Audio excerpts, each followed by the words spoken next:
Nobody warns you that marriage doesn't fall apart loudly. It doesn't explode. It fades quietly. And one of the first things to fade without anyone really talking about it is sex.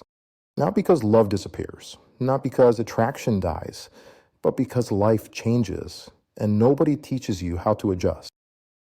Today we're talking about sex after kids, the part couples avoid, the conversations that feel awkward, selfish, or even dangerous to say out loud. If you've ever asked yourself, is it just us? This episode is for you. Welcome back to Us in Practice. If this is your first time here, this is a space where we talk about real relationships, not perfect ones. I'm Pierre. And I'm Puello. And today's conversation is for couples who love each other but feel stuck, confused, or disconnected in silence. We're not here to blame men. We're not here to blame women. It's about what actually happens after kids, when exhaustion replaces spontaneity and assumptions replace communication. And if this topic makes you uncomfortable, that's okay, because discomfort is usually the door to honesty. Let me start with something men rarely admit. Most men don't stop wanting sex after kids. They stop knowing how to ask without feeling wrong, because suddenly you're a provider, a protector, a father, and wanting intimacy starts to feel selfish. I remember a friend telling me, I don't even bring it up anymore. She's tired. She gave birth. She does everything. So instead of talking, he went quiet. That silence grows heavy. Exactly. Another man told me something that stuck with me. He said, it's not about sex anymore. It's about feeling wanted. And that hit me because men are taught to be strong, patient, and understanding. But no one teaches us how to grieve the version of intimacy we lost. We don't say, I miss you. We say nothing. And that nothing becomes distance. Here's the dangerous part. When sex disappears without conversation, men don't always feel rejected physically. They feel rejected emotionally. I hear that, and it matters. But here's the side often unseen. After kids, many women aren't just tired. They're touched out, needed by everyone, carrying invisible responsibilities all day. I remember a moment in my own life where intimacy felt like another task on a list I was already drowning in. Not because I didn't love my partner, but because my body didn't feel like it belonged to me anymore. That's something men rarely understand. Exactly. And when sex feels like pressure instead of connection, desire shuts down. But here's where communication changed everything for me. Instead of assuming what my partner wanted, we talked about why intimacy mattered to him. Not about frequency, not about performance, connection. Once I understood that, the conversation shifted from obligation to partnership. Exactly. But that conversation is the hardest part. Where do you even start? It feels like walking through a minefield. You say, I miss being close to you.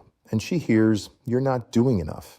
You say, can we make time for us? And she hears, add one more thing to your endless to-do list. So what's the alternative? How do you start the conversation without starting a fight? It's a genuine question, because I think a lot of men are so afraid of saying the wrong thing, they choose to say nothing at all. And that silence is corrosive. It eats away at the foundation of the relationship until you're left with two people living separate lives under the same roof. How do you bridge that gap? Here's an uncomfortable truth. Love and desire are not the same thing. Kids can separate them if couples don't pay attention. Some men feel loved but not desired. Some women feel needed, but not seen. Another hard truth, kids become the priority.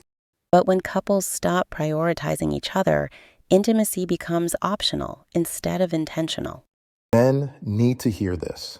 Wanting intimacy does not make you selfish. Silence won't protect your marriage. Conversation might. Women need to hear this. Desire doesn't always mean pressure. Sometimes it means your partner still sees you. Strong couples don't avoid hard conversations. They practice them.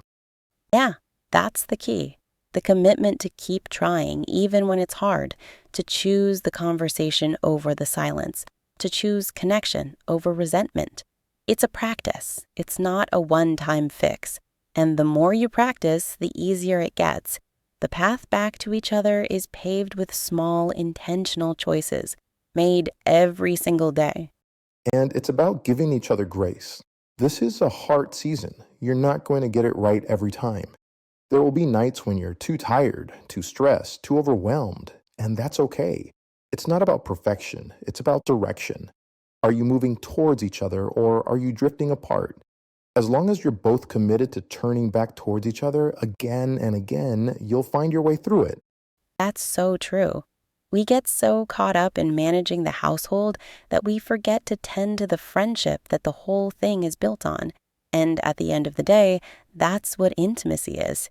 It's a reflection of the quality of your friendship. If you're not friends, you're not going to be lovers, at least not for long.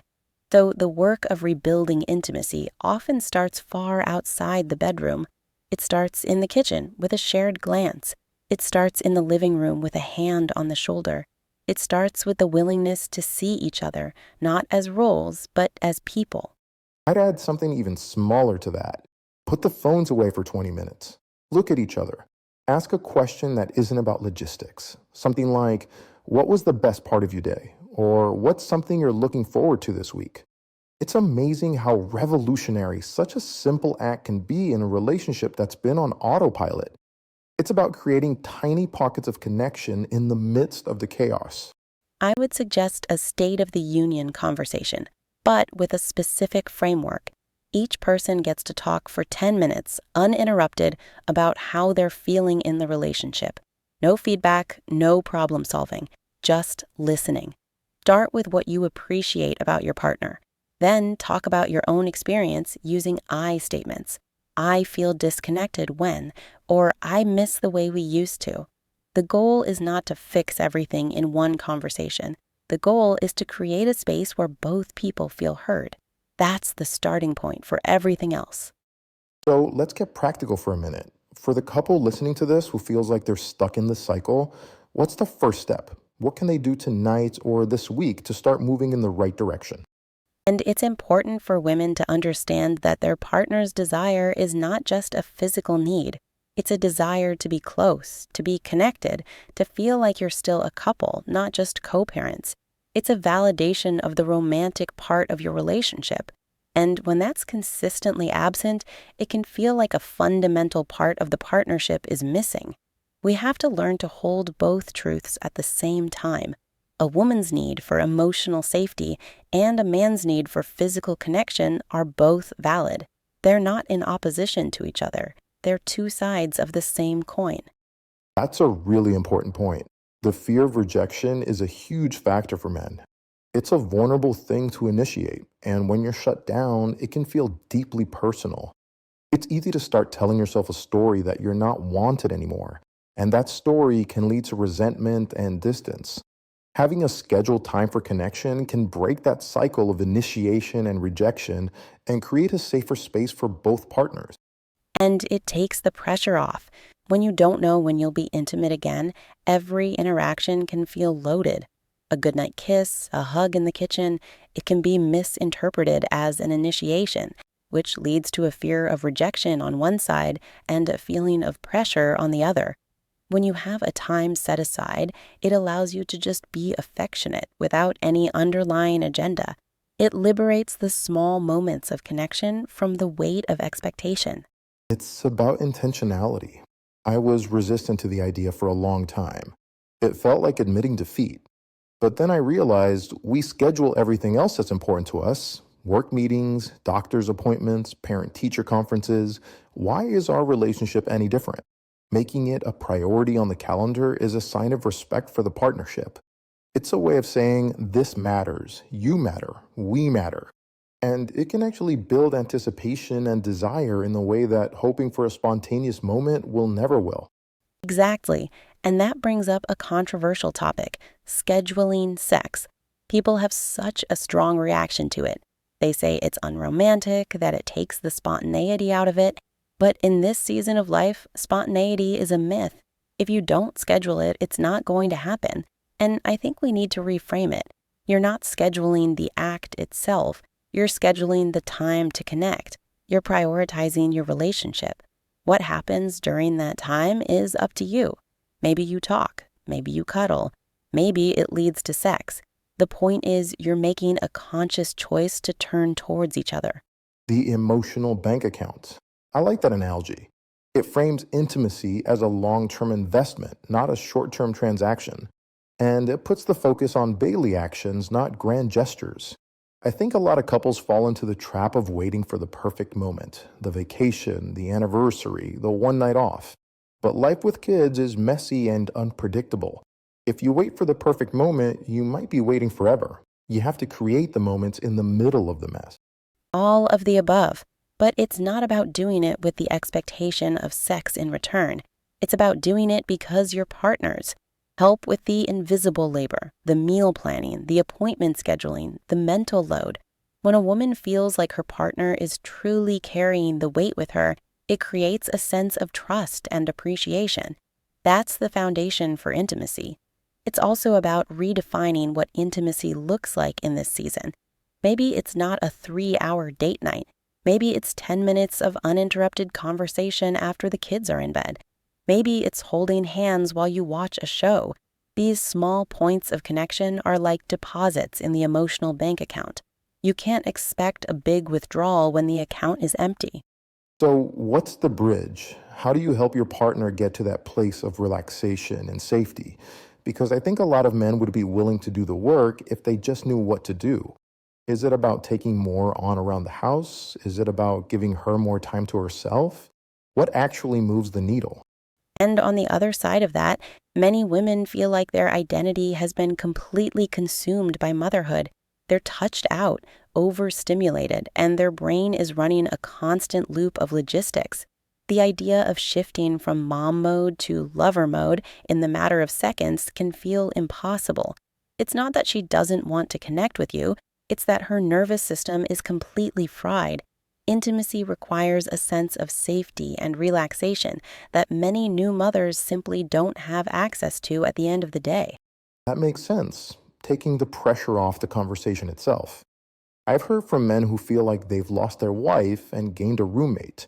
They see her as a mother, a logistics manager, a CEO of the household. But the partner they fell in love with feels buried under all those roles, and they don't know how to reconnect with her.